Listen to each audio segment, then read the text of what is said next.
সেই স্লোগানটা দিয়ে শেষ করব। ভিক্ষা নয়, চাইছি ঋণ। 30 তারিখ ঝোড়া ফুলে শান্তি। কেন কেন বললাম?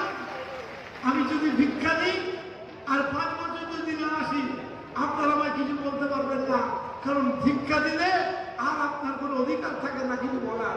কিন্তু আমার নেত্রী শিখিয়ে দিয়েছেন ঋণ চাইব আমরা, সেই ঋণ নিয়ে আমি আজ এমএলএ, আমার সমস্ত ঋণ শোধ করবো খড়দার উন্নয়নের মধ্যে দিয়ে, খড়দার মানুষের দৈনন্দিন প্রয়োজনের মধ্যে দিয়ে আমি শেষ করব।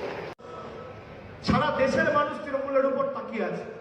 শোভনদেব চট্টোপাধ্যায় আপনাদের প্রার্থী না, প্রার্থী মমতা বন্দ্যোপাধ্যায়। মমতা বন্দ্যোপাধ্যায়কে জেতাচ্ছে, সার্ভিস শোভনদেব চট্টোপাধ্যায় দেবে প্রতিনিধি হয়ে। কিন্তু খড়দা আগামী দিন যেন সারা ভারতবর্ষকে পথ দেখায়, আজকে নির্বাচনী জনসভা থেকে আপনাদের এটা সুনিশ্চিত করে বাড়ি ফিরতে হবে।